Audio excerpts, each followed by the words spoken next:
Welcome everyone to First Unitarian here in Portland, Oregon. Our mission here is to nurture the individual spirit and together to build the beloved community. We're so happy that you decided to join us this morning. First Unitarian is one of over 1,000 Unitarian Universalist congregations in the United States and many more around the globe. Each year, that larger family of faith, representatives from those congregations, gather in a General Assembly. This year, for the first time, that General Assembly is online rather than in person. And this morning, we will share the General Assembly Sunday worship service and worship with that larger Unitarian Universalist community. The preacher is the Reverend Joan Javier Duval, who serves the UU congregation in Montpelier, Vermont, and the worship leader is the Reverend Michael Slack, Community Minister for Worship and Spiritual Care for Black Lives of Unitarian Universalism. Next Sunday, July 5th, we will broadcast the Service of the Living Tradition from General Assembly, a worship service that celebrates our ministry together as a liberal religious community. We will be live streaming worship again from our sanctuary here on July 12th, including a new coffee hour option after the service. Until then, check the website or e-news for announcements and pastoral concerns. We will light our chalice here in the sanctuary now.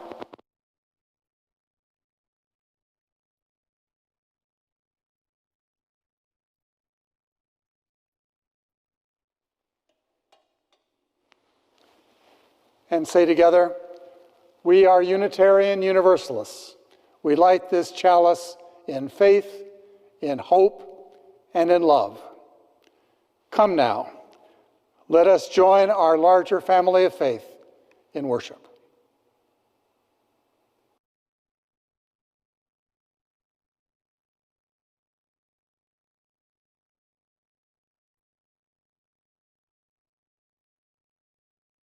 I join you here from my home in Cambridge, Massachusetts, the ancestral lands of the Massachusetts people who lived here 1,000 years before Europeans came. The name Massachusetts is an Algonquian word meaning at the Great Hill, referring to the blue hills overlooking Boston Harbor from the south, which was a sacred and ceremonial area. A community of Massachusetts people continue to live in the area of Ponkapoag, also known as Canton. To the south of the Massachusetts are their traditional neighbors, the Wampanoag, and to the west, the Nipmucks. I invite you to take a moment, wherever you are, to honor the native people and the land on which you live.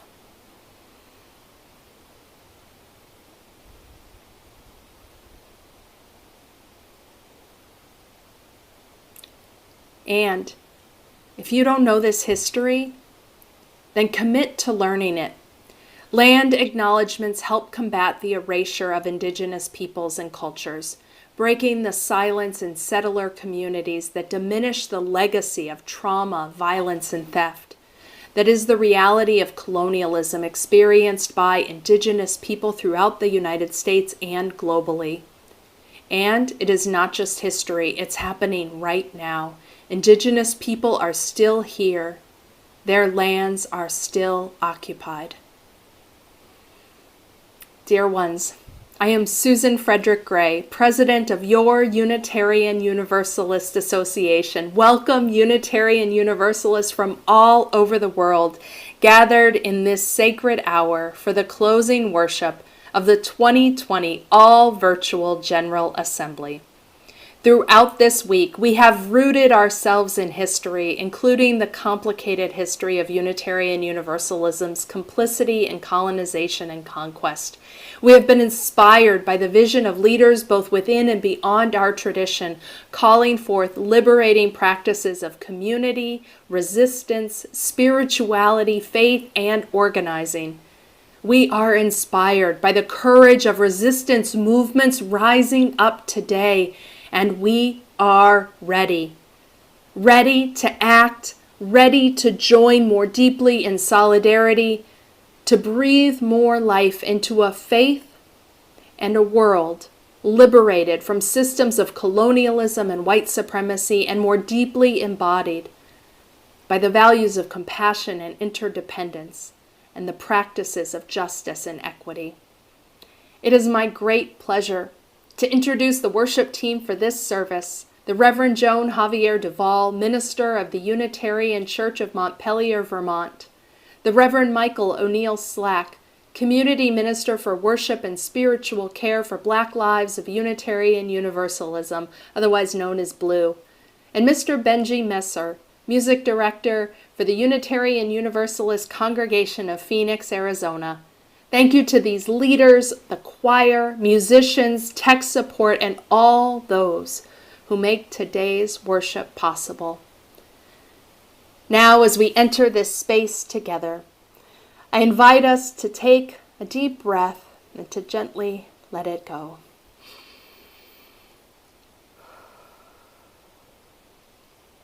It is good to be together.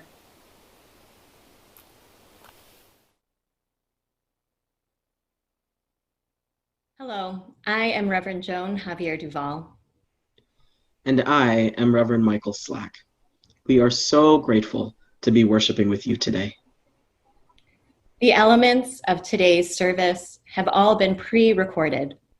Most of the spoken elements of the service were recorded just days before the killing of George Floyd in Minneapolis and the subsequent global uprising for Black lives. The movements to abolish systems of policing in favor of true community safety and care are generations old, and yet people all over this country and the world are still fighting, still making their voices, our voices, heard.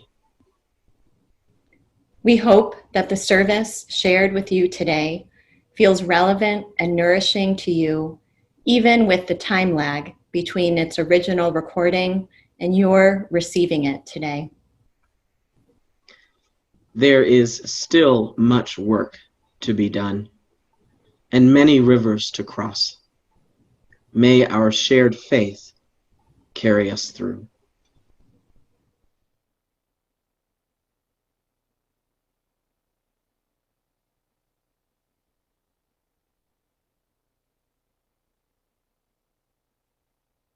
Have you ever made your way to the edge of a riverbank? The terrain may be slippery and uneven, with loose dirt and shifting rocks, and it may be hard to settle our wheels, our canes, or our feet on the unsteady ground beneath. But we go anyway, because of what we may find there, all the growing things and surprises of nature, the uncertainty and the intensity of the adventure, sometimes alone, and at other times with your best people. Living water. Today, we will journey together. Come and go with us. We may not take the same path, but that's fine. Bring what you need, and you will fare well all along the way. Know that you are not alone. All those ancestors who have loved and cared for us, taught us, held us, and inspired us, they are here with us too. As we begin our time of worship, we call upon those familial ancestors, biological and chosen, parents, grandparents, aunties, uncles, siblings, cousins, lovers, and partners. We call upon those religious ancestors who loved this faith, who stayed in it even when it felt like this faith community didn't love them back. And those who left blazing new trails. We call upon those activists and healers community builders and visionaries who have led us forward on our path towards a more beloved community. On this 51st anniversary of the Stonewall Uprising, that fateful day when trans folk and queer folk rose up and said no more to violence and disrespect, we call into this space Sylvia Rivera, Marcia Payet No Mind Johnson, Stormy DeLarvery, and countless others. Their love for themselves and each other, and a clear vision for a better world for all of us, sparked a movement that is still calling us all into account for Black, Indigenous, and POC trans lives being lost every day. So as you feel led, join us in calling forth your ancestors now by typing their names into the comments or chat section of your screen.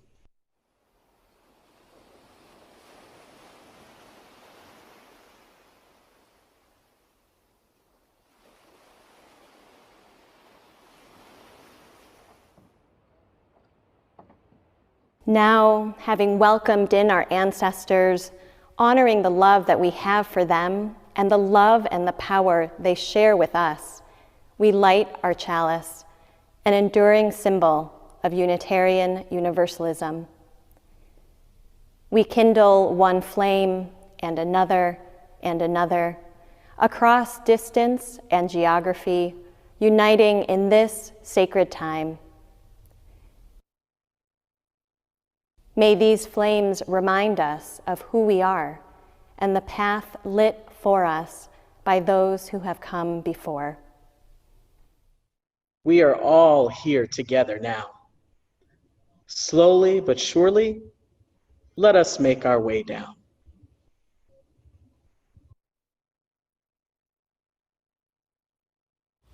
Hello, everyone. I'm Benji Messer, music coordinator of this year's General Assembly. In her song, We Are, Dr. Esai Barnwell celebrates the wonder of each life and suggests that even when separated, we are one. I love the lyric, we are the breath of our ancestors. As we sing, you'll see a few personal photos from our singers showing that profound truth. Please join with our virtual choir, led by Dr. Barnwell herself, in singing We Are.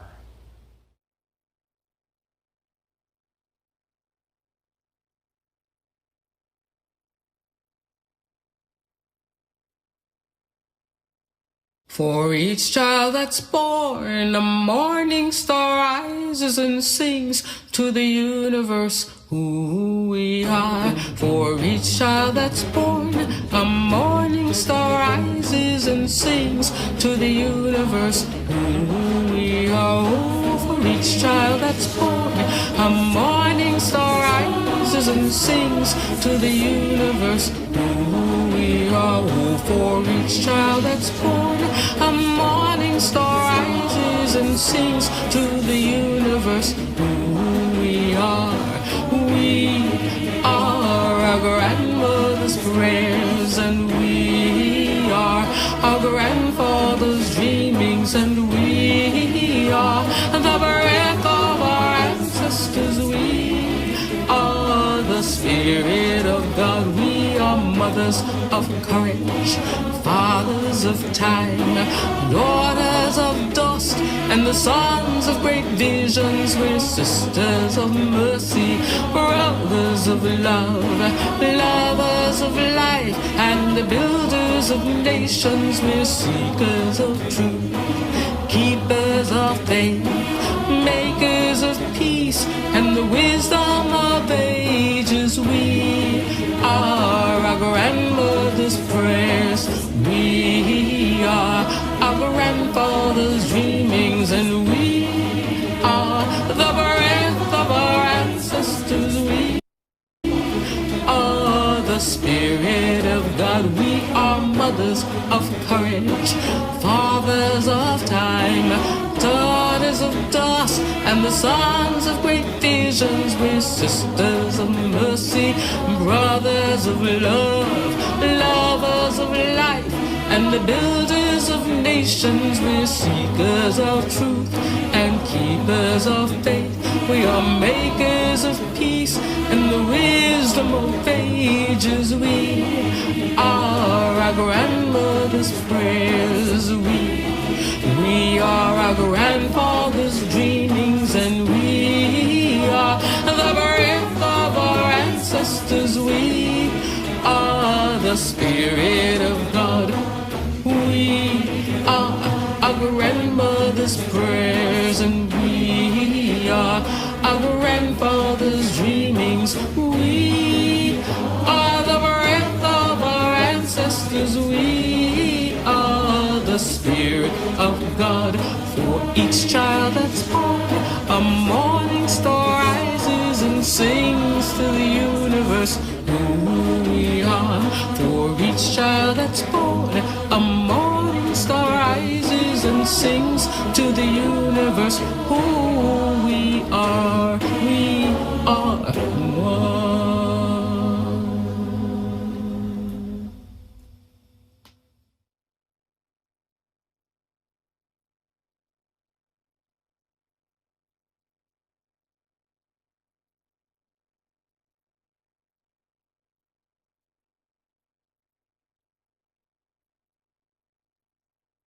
Good morning, everybody. At a time in my life of deep curiosity, long before you and I were here together, I asked someone, what is Unitarian Universalism? The person I asked said, it's basically all about principles and people. That seemed like a very wide open response. I appreciate being open, but it was almost too open to be recognizable. So I asked someone else. The next person said, it's all about congregational polity. You know, how congregations govern themselves. At the time, I'm grateful that I understood a little bit about what that meant, but I wondered how a Unitarian Universalism whose primary function was to focus inward was supposed to speak to the people who are hungry for it, but who just haven't found it yet. So I kept asking, and kept asking, and kept asking some more, because each of us, whether we're 8, 18, or 88, often have different answers to the same question. And I kept asking because it matters how we connect to our faith and what those connections rise up within us to share and also to live into.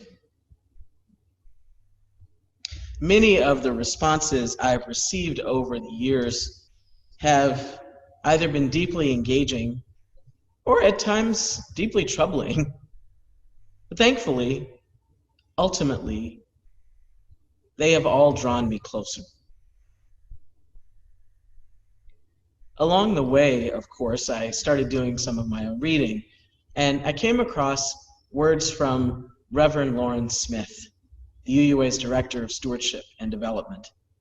She was a parish minister at the time she wrote these words. She said, "We're all part of an unfolding personal and communal human story whose ending has not yet been determined. My job as a preacher is to plumb the wisdom of our religious traditions, including its sources, to help guide those stories in the direction of wholeness, peace, liberation, and life. The sermon brings the wisdom of our source traditions to bear on the challenges of human existence, which may relate to the personal lives of individuals, to a particular community, or to humanity as a whole.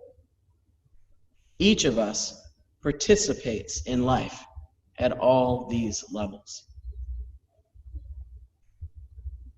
In her essay entitled Call and Response, in the book Centering, Navigating Race, Authenticity, and Power in Ministry, Reverend Smith was reflecting on her call to ministry and the influence of place, identity, and purpose on her ability to live out that call.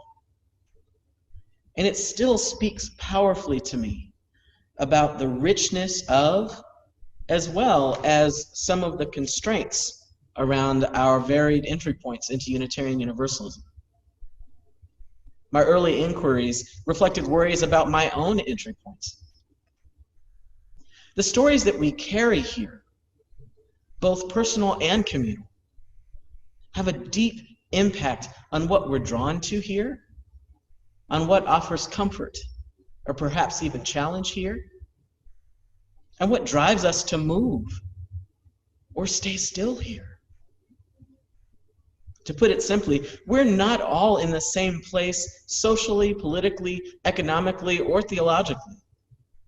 Sometimes this presents what seems like an insurmountable struggle because the desire is so great for Unitarian Universalism to look, sound, and act the same for all of us all the time.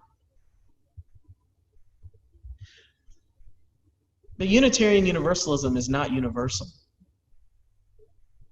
Just like dancers dancing all over a stage and moving to the same music, we don't all have to be in the same place in order to move with clarity and with grace.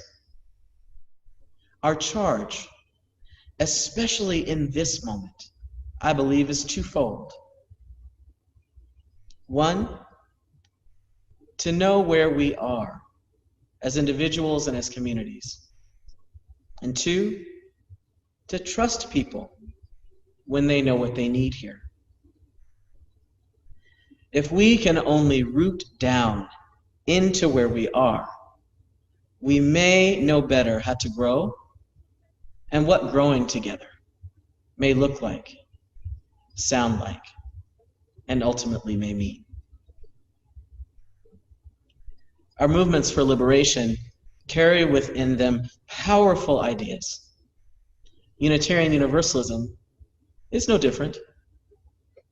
And all of our movements begin with real people in different places along the journey and with different needs. We also come with varied hopes and varied dreams.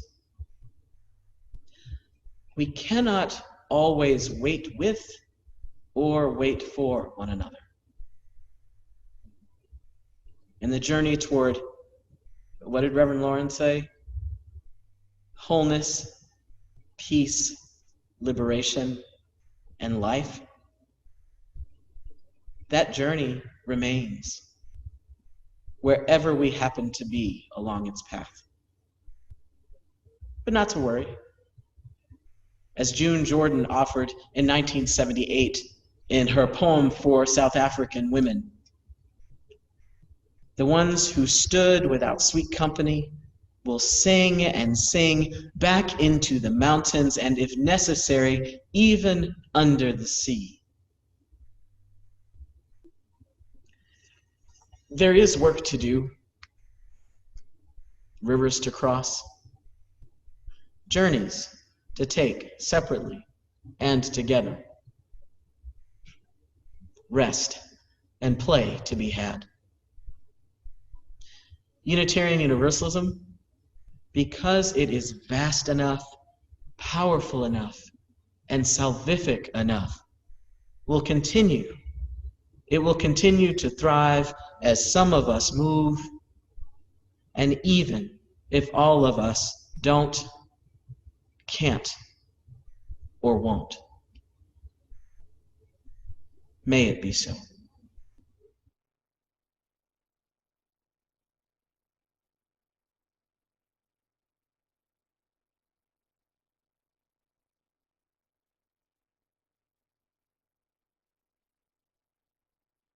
The gathering of our financial resources towards a common purpose is a sacred act. Today, we join together our financial gifts in support of the Tamaquag Museum, based in Exeter, Rhode Island, and originally founded in the Tamaquag Valley. The native Narragansett people have lived continuously on the land that is now the state of Rhode Island for more than 30,000 years. They are telling their own stories as well as their own history. They are making visible and known the traditions of Native ancestors and the present-day lived experience of the over 8,500 Indigenous people who live in Rhode Island. Today, you can support the work of this organization in preserving cultural artifacts, educating the public, and empowering Native youth, artists, and small businesses. There are a few ways that you can donate as part of this virtual General Assembly. You can donate using the GA mobile app by selecting More in the bottom right corner of the app's home screen. You can donate online by going to bit.ly/Tamaquag on your web browser, and you can text Tamaquag to 91999 on your smartphone or tablet. All GA collection gifts are tax deductible to the extent allowed by law. Even if you no longer itemize on your federal taxes, the CARES Act, recently passed by Congress, created a $300 universal deduction for charitable donations made in 2020. Thank you for giving as generously as you can. And now, here is Loren Spears, Executive Director of the Tamaquag Museum, to offer greetings and tell us more about the work of the museum. Askui Kwasan, Wuchi Wame, UUA, Natasuis Loren Spears, Ka Makasni Pashao, Ni Nahai Gansek Nehantek, Kanupiam at Aki at Nahai Gansek. Hello to all UUA attendees. My name is Loren Spears. My traditional name is Makasni Pashao. I am Narragansett Niantic. Welcome to the homelands of the Narragansett people. I am Executive Director of Tamaquag Museum, Rhode Island's only Indigenous-led museum. We won the 2016 Institute of Museum and Library Services National Medal, the highest honor in the U.S. You can see the award video with former First Lady Michelle Obama on our YouTube. We provide education for toddlers to elders, including tours, lectures, art workshops, cultural programs, events, and of course today, more virtual programming. Check out our Children's Hour, new postings each week, as well as our archive of educational presentations. Along with public education programming, we provide important services to the Native community through our Indigenous Empowerment Network, where we leverage over 40 partnerships to provide educational resources, internships, and trainings for Native youth, artists, and small businesses. We mentor youth and others in museum careers, cultural arts, and historical knowledge. The Indigenous Empowerment Program creates opportunities, supports health and wellness, continues teaching traditional arts, builds leadership skills, and supports small businesses through one-on-one trainings in grant writing, budgeting, marketing, and other business development. We will miss visiting with each of you in person, but I hope you will visit our website, YouTube, and social media to learn more about the museum. We thank you so much for your support of Tamaquag Museum, the Indigenous community, and the important work you do to create equity and inclusion. Katabatash Aquine Ka Nuanantam. Thanks, peace, and blessings.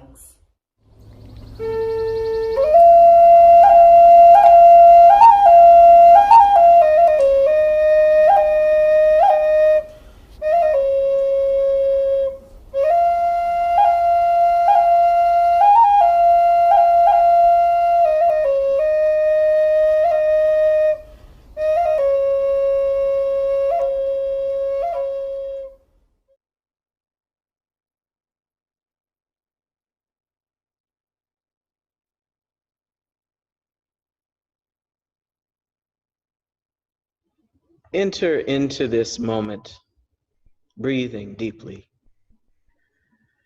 calling upon all of the sources of love and light as we pause to take in the sacred in us and around us today.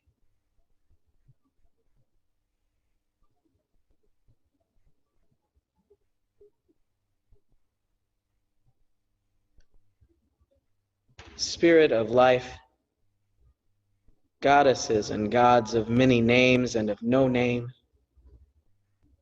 bring into deeper awareness the beating of our own hearts today. May we approach this stillness as grateful as we may be weary.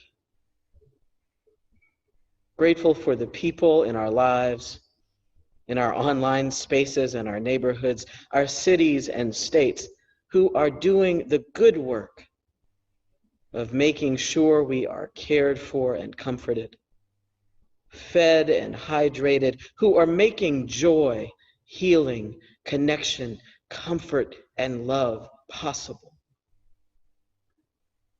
Grateful for the earth and the life and abundance she makes way for. Grateful for friends and family, chosen and given, who are picking up groceries and prescriptions, checking in by phone, writing letters, and going on physically distanced outings. Grateful for local officials and faith leaders who are heeding the call for more care and a commitment to the health of our communities by asking us, sometimes even requiring us, if we can, to continue to stay at home. Today, may we know, in this time of uncertainty, fear, grief, and anger, that it's okay to feel all of these things. Remind us, great mystery, that connection and care are the keys to our strength in times like these. Give us what we need to hold one another in the sadness that may creep up when we least expect it, and to support one another in the distress over what's happening and all the folks who are sick or dying. And for those who have transitioned, may we honor and remember them well, today and every day. Here are the names of people connected to us as you use, family members, friends, fellow congregants, patients and clients, co-workers and classmates who have gone on.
to cross over into campground.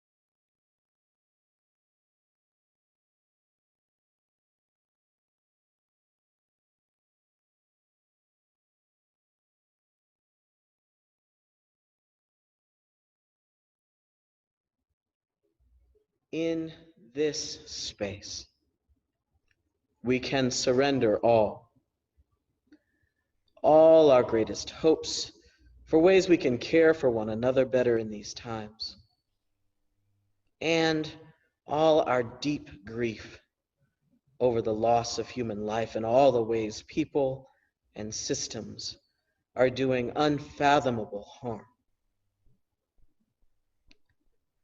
We may not know how to capture the essence of our prayers right now. We may not know what happens to them, or who or what may be listening when we pray or direct our energies in all the ways we do.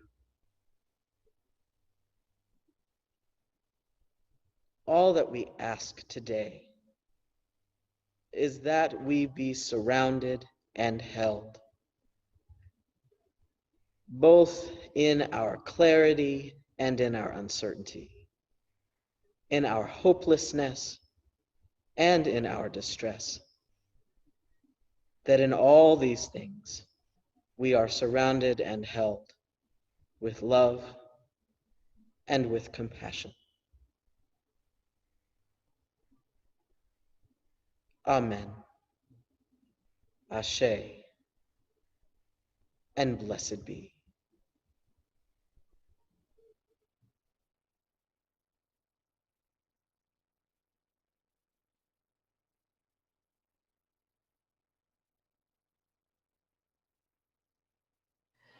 This reading is a selection from Olive Schreiner's Three Dreams in a Desert.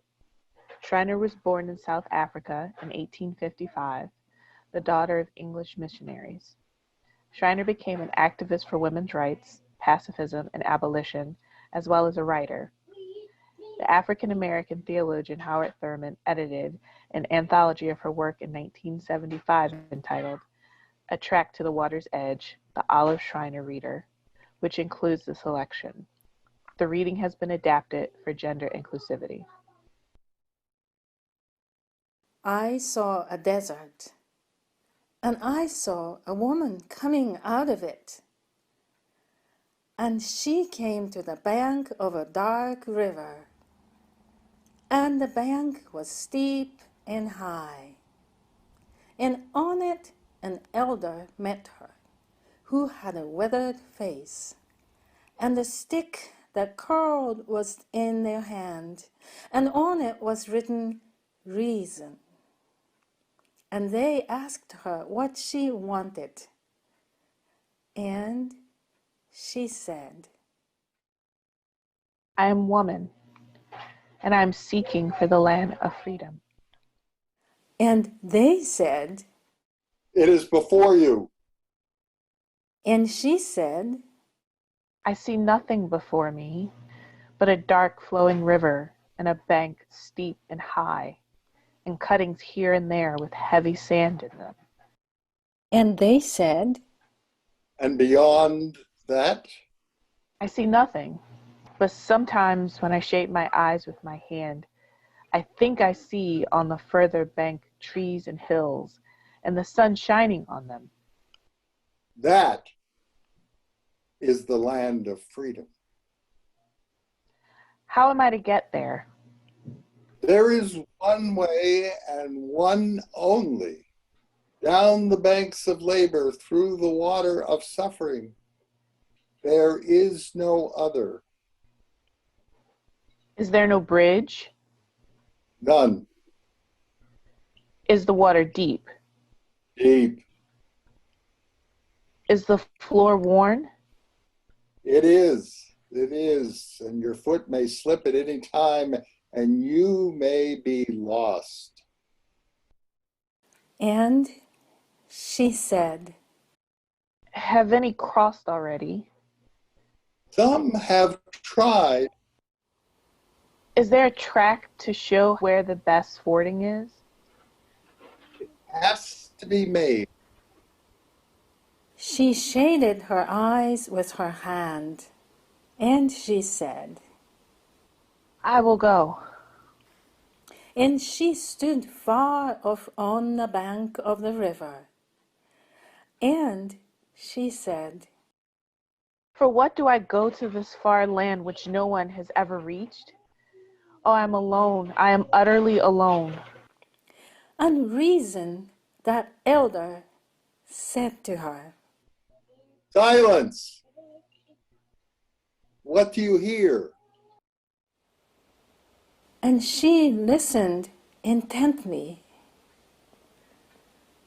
And she said, I hear a sound of feet, and 1,000 times 10,000, and thousands of thousands, and they beat this way. They said, They are the feet of those that shall follow you. Lead on. Make a track to the water's edge. Where you stand now, the ground will be beaten flat by 10,000 times 10,000 feet.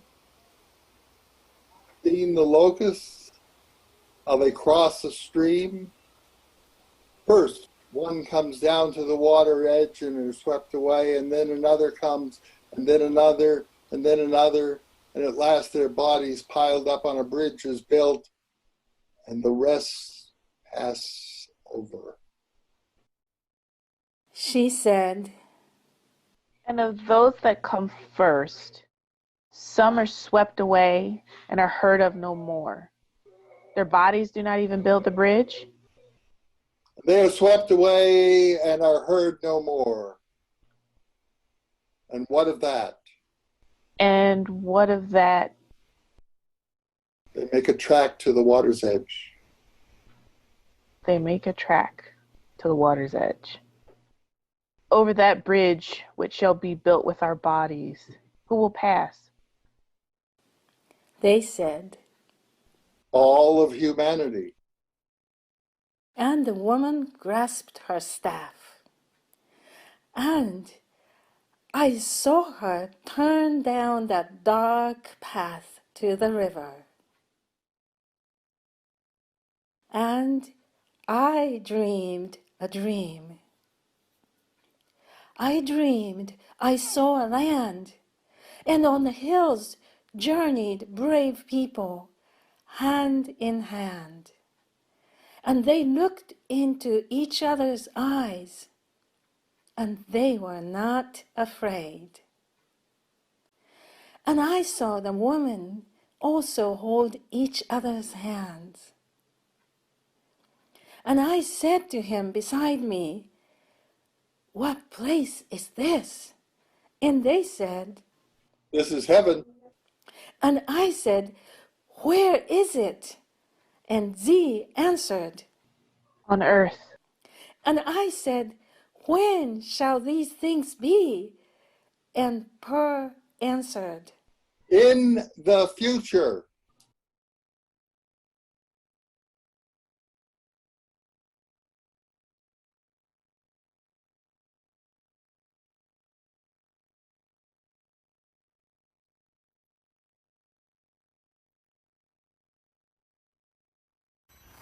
There will be better days.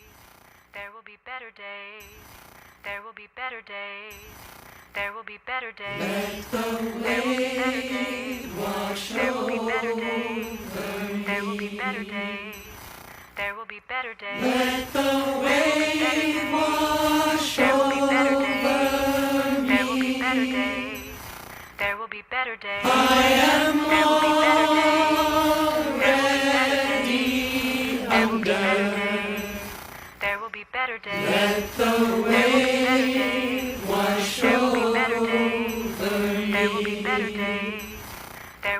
better days. Let the wave wash over me. There will be better days.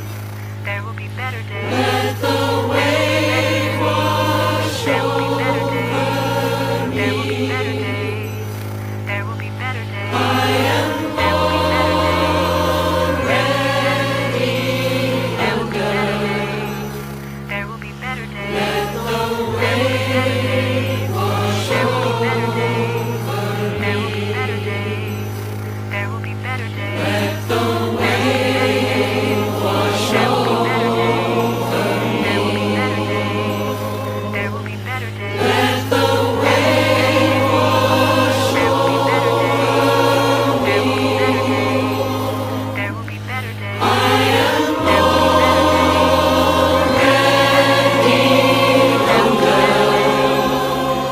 there will be better days. Let the wave wash over me. There will be better days.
There will be better days. There will be better days. There will be better days. There will be better days. There will be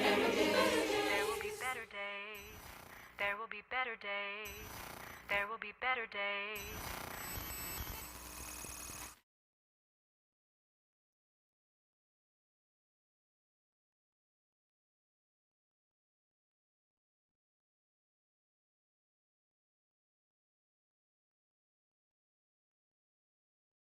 Although it is just 10.25 square miles, the smallest state capital in the country, there are at least 26 bridges in Montpelier, Vermont. Bridges speak of the water that flows beneath them, the journey into watersheds and beyond. Montpelier lies at the confluence of the flowing waters of the Dog River, the North Branch, and Winooski rivers. The Unitarian Church of Montpelier, where I serve as minister, sits on the bank of the North Branch, which begins in the town of Elmore and flows for 18 miles before joining its water with that of the Winooski. There is a bridge over the North Branch just outside our building. Winooski is an Abenaki word that means wild onion. This wild onion river flows from the town of Cabot westward for 90 miles to Lake Champlain, up to the St. Lawrence River, and eventually out to the Atlantic Ocean. Hundreds of miles from where I stand now flows the North Branch of the Chicago River, 4 blocks from the house that I grew up in on the north side of the city of Chicago. Thousands of miles from there is the bridge my father crossed in a rural village in the Philippines when he was courting my mother. The family lore goes that the bridge was impassable on the day of one of his visits, so my father had to walk carefully along a wooden plank to cross that bridge in pursuit of romance. These waterways and bridges have shaped my past and continue to shape my present. When I was asked to lead this service and General Assembly was still happening in Providence, Rhode Island, I imagined us gathered there in the convention center on the banks of the Seekonk and Providence rivers, at the confluence of the Woonasquatucket and Mashasik rivers, in a city and state of many waterways and many bridges, just a few miles from the Atlantic Ocean. I imagine some of you would be streaming in live from other places across the country and perhaps world. I imagined how important it would be to acknowledge the ground beneath us and the water whirling and flowing near us. Although we are now gathered virtually, I believe this acknowledgement is still important and still possible. So I invite you to notice where you are in this moment. Lift your eyes from the screen, shift the attention of your ears to the world around you, to the natural world just beyond your living room or dining room or kitchen or wherever you are taking in this service. To imagine a way forward together and to be on this journey together, we must first know where we are. We must know more intimately the waterways and bridges and neighbors with whom we share this present time, this pandemic time that feels like no other that's come before. We must also know where we come from, the land and waters and people who have made us who we are. Much of this General Assembly has been about rooting ourselves, getting connected with where you come from, the ancestors and history that have formed you and have formed us in this shared religious tradition. Our individual and collective ancestry is often fraught. The very origins of the Unitarian branch of our religious tree is gnarly. This year, 2020, marks the 400-year anniversary of the founding of the Plymouth Colony, the 400-year anniversary of the occupation of the Wampanoag land by the Pilgrims of England. Those of us who claim Unitarian Universalism as part of our roots must grapple with this part of our past, which laid a foundation for the construction of this religious tradition. That grappling is part of the journey. Olive Schreiner, whose words Asia, Clyde, and Yuri shared with you, speaks allegorically of the journey towards freedom and liberation. The imagined journey that Schreiner describes probably sounds familiar to you. The traveler wanders alone on a difficult path. The destination is far off, and the journey there is sure to be arduous and full of suffering. The elder who encounters the woman speaks truthfully of what lies ahead for her. How many will be lost and swept away. How the bridge will be built upon the bodies that have been lost. Loss is something I know many of you have grown intimately familiar with over the last few months. Too many bodies have been lost. Bodies lost to the weariness and danger of the inescapable labor others can choose to ignore and make invisible. Bodies lost to renegade neighborhood watchmen and unchecked police officers. Bodies lost to disease ravaging lungs already weakened by microscopic but deadly particulates saturating the air above parts of the city where people of darker skin and fewer economic means reside. Bodies lost because that body doesn't fit the mold of gender normativity, or that body is deemed disabled and worth less than other bodies. Too many bodies have been lost.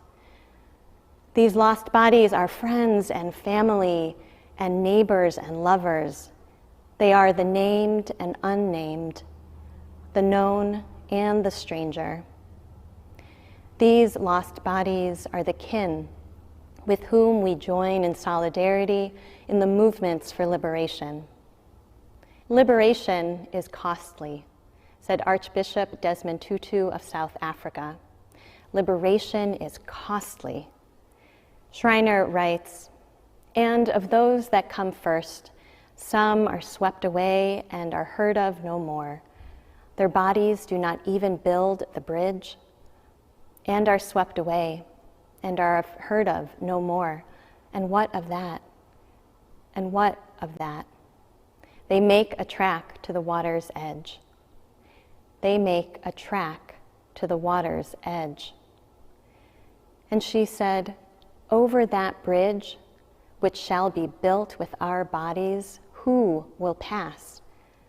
They said, all of humanity. Liberation is costly, and it is compelling. We are drawn toward it for survival. We are drawn towards it for flourishing. We are drawn towards it by the bonds that we share with one another.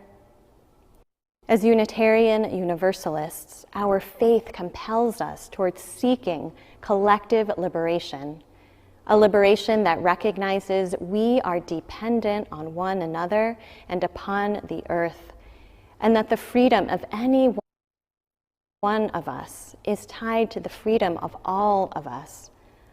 Many of you have been fighting for liberation for longer than memory allows you to fathom. Your fight for liberation was passed down to you by the ancestors who couldn't even dream of your existence, but whose strength and perseverance you draw upon now.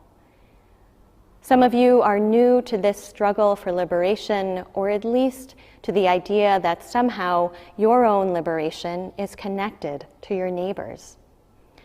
Before this pandemic, before the current administration, Unitarian Universalists were trying to make some tracks, seeking a land of freedom, a land of justice, a land of environmental wholeness, a land free from the destruction wrought by white supremacy. Unitarian Universalists have tried to move forward with the faith and the hope that there will be better days. In these trying times, this may feel less like a statement and more truly like a question. There will be better days. Will the days that come after these be better?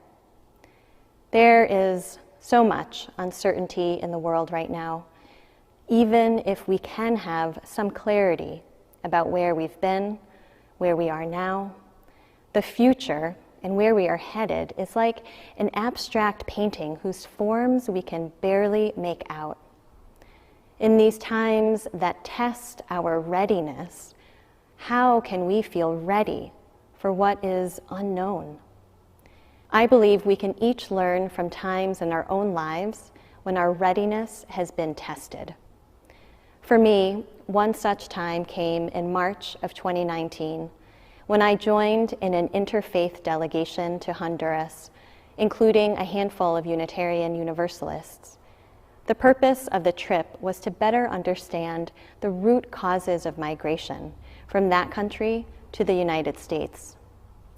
Early on in this pilgrimage, a smaller group of the delegation that I was a part of traveled to the Santa Barbara region to visit a community that had been resisting a hydroelectric dam project. The community of La Presa is located on the banks of the Rio Tapalapa, an indigenous Lenca word for abundance of underground water. When we arrived in our big yellow school bus, we soon learned that the only way to get to La Presa was by foot across a suspended wooden bridge about 300 feet long. I watched as a few children ran across the bridge to greet us, the bridge swaying side to side under the weight of their small bodies. I crossed the bridge with trepidation, holding on to the chain link fence at its side, sensing the uneasiness behind my knees and the relief to make it across. Like many people in Honduras, the people of La Presa were not only defending the land upon which they had built their homes, but also the sacred water, source of food and beauty, peace and joy. A primary purpose of the delegation was also to provide accompaniment to Hondurans who were resisting political repression. We were told that at the request of our local hosts, part of our accompaniment during our time would include a trip to the capital city of Tegucigalpa to offer our presence as a group of mostly United States citizens at a vigil in defense of democracy and political prisoners. The vigil would be staged outside the U.S. Embassy. Recently, the Honduran government had cracked down on protests and rallies, and the streets had remained unoccupied by the people. Students, activists, and everyday people who had been out en masse denouncing the corruption and fascism of the administration of Juan Orlando Hernandez. But in the weeks leading up to that day, people had started to slowly claim the streets once again. With our delegation's presence, the organizers knew they would have an added layer of protection, a cloak of protection woven by our privilege as holders of U.S. passports. Though I had participated in many protests and rallies, I had not been in a situation where the presence of the military was a certainty, or where the stakes felt quite so high. Hondurans were being murdered daily for speaking out against the government. How could I feel ready for what was to come? Wearing a clergy collar is supposed to give you a sense of authority, and it can also serve as a tool signifying a readiness to take on a role beyond the individual self. I did have a collar with me, so while the bus was stopped at a gas station at the edge of town, and most of the other passengers had deboarded to use the restroom and have a snack, I changed out of my t-shirt, put on my clergy shirt. I slipped in the hard cardboard tab of my collar. Ready. We spent another 30 minutes crawling through traffic before arriving to yet another gas station where our bus would stay parked for the duration of the vigil. I could feel the nervous energy of the group as we made our way across the road, like the frog in that video game Frogger, avoiding cars that were not trying to avoid us. A small crowd was positioned opposite the embassy, beginning to form a circle, and then pushing slowly out into the street. I joined a group that had unfurled our banner. The banner read, Delegación Religiosa Internacional en Solidaridad con el Pueblo de Honduras, International Religious Delegation in Solidarity with the People of Honduras. Armed guardsmen formed a line in front of the embassy. We formed a line with our banner between the guards and the street. My heart was pounding. Again, like when I had first crossed that bridge to La Presa, my knees felt shaky. I felt fear. I also felt determined. I was buoyed by the determination and conviction of those at my side, those who our group had met along our pilgrimage, whose lives were much more at risk than mine. I thought of all that those who have been en la lucha for so long have sacrificed to stay on the journey, their personal safety, time with loved ones, all that they have given up for the sake of one another's freedom and dignity, not just their own. I fixed my feet to the ground and witnessed as across the street, local clergy led prayers and proclaimed the names of the dead and imprisoned, and activists led songs, and armed militia eyed the scene from the street and the rooftops, but stayed back. Friends, when are we ever ready? The moments come that ask for our action. The world tumbles and we spin and fall and somehow land. But are we ever truly ready? Not if we think of readiness as foretelling a series of future events and preparing to execute our part in those events exactly as we expect and predict. We cannot be ready only for what is certain to happen, because we all know that isn't how life unfolds. How can we instead cultivate a readiness that isn't dependent on certain, guaranteed, predictable outcomes? In our volatile, destabilized world, we cannot take anything for granted. This is one of the reasons dismantling white supremacy culture is so important.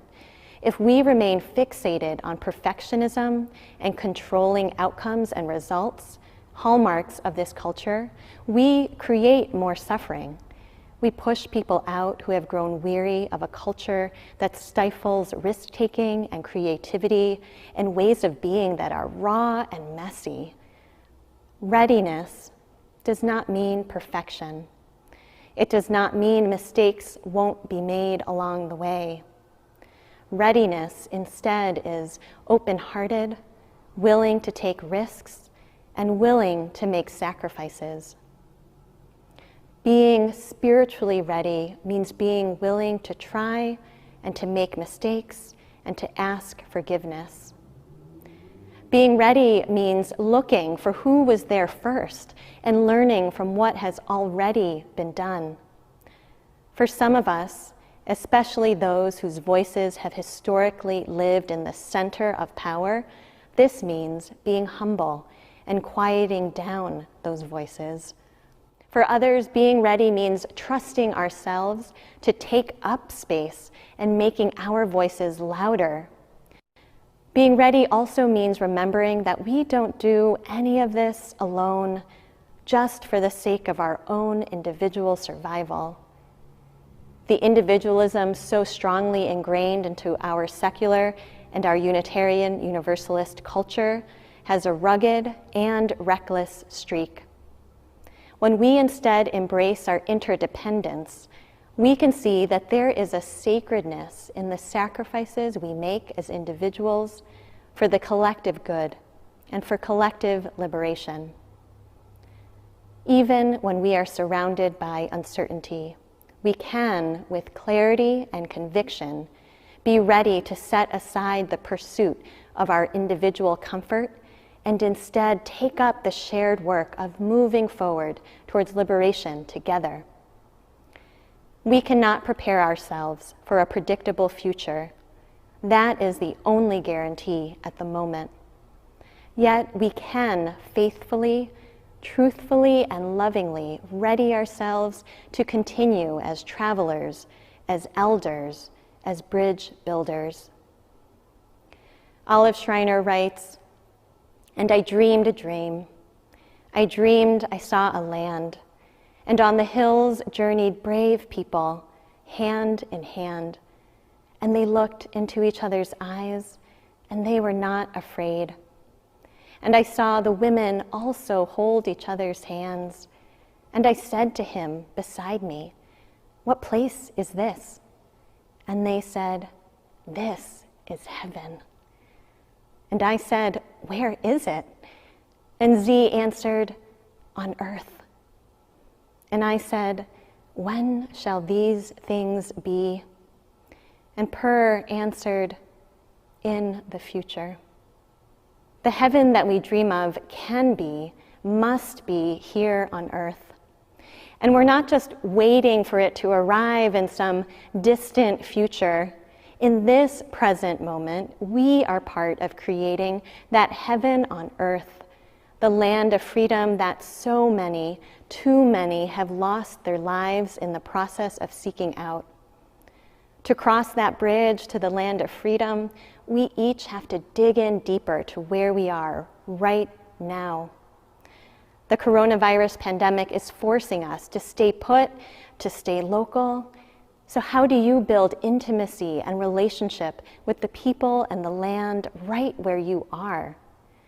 Can you tune into the heartbeat of the earth and the heartbeat of your human neighbors and hear your own heartbeat right alongside? Can you feel the wave upon wave of grief and sorrow and also determination, and take one more breath and then the next? In this corner of the world where I live and serve, folks in my congregation and the broader community have been making tracks to the water's edge. Some cautiously eyeing that bridge, some charging towards it with urgency, creating the world as we know it can be. They have joined in creating and sustaining mutual aid networks. They have set up face mask making operations in their own homes. They make calls to voters all around the country. They have organized car protests in front of ICE offices to free them all. And I know that wherever you are, there are people digging in deep, holding fast to the belief that, in the words of Reverend Teresa Soto, all of us need all of us to make it. The way ahead is not like any of us could have imagined a year ago or 6 months ago, let alone 3 months ago. Our creativity and our will is being tested and stretched. Not all of us are going to do this work the same way. And there are many roles to play in our movements towards collective liberation. We make tracks, sometimes taking different paths, with a longing that burns brightly in our hearts for those better days. However you engage in the necessary and faithful work of making those tracks and crossing over that bridge, let it be real and concrete. Let it be a manifestation of your love. Let it be persistent and insistent. Let it be joyful. Let it be full of song and laughter. Let us keep on moving forward, joined with others, hearts stretched towards one another across distance, in the service of love. Always love.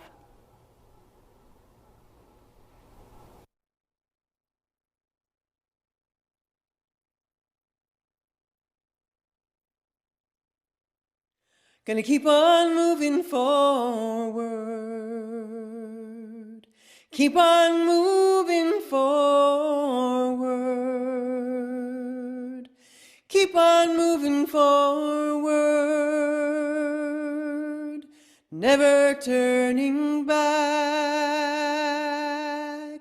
Never turning back. Sigamos adelante,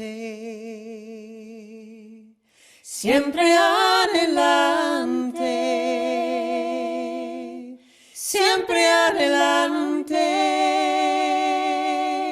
sin volver atrás, sin volver atrás. Gonna keep on loving boldly. Keep on loving boldly. Keep on loving boldly. Never turning back. Never turning back. Amaremos con pasión. Siempre con pasión. Siempre con pasión, sin volver atrás,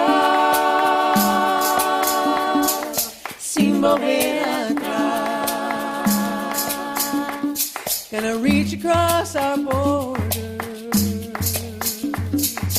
reach across our borders, reach across our borders. Never turning back, never turning back. Vivamos sin fronteras, siempre sin fronteras, siempre sin fronteras. volver atrás, sin volver atrás. Gonna reunite the family, reunite the family, reunite the family, never turning back, never turning back. Familias reunidas, siempre reunidas, siempre reunidas, sin volver atrás, sin volver atrás.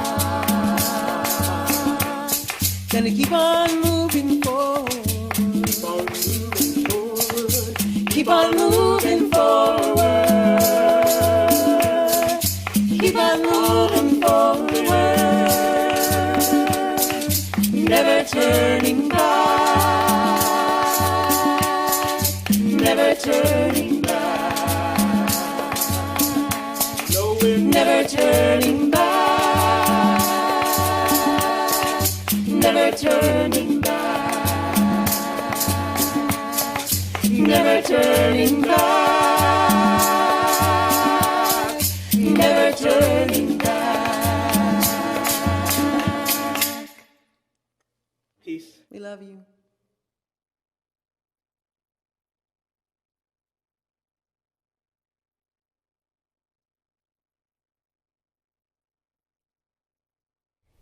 This hour of worship was but one stop on the journey.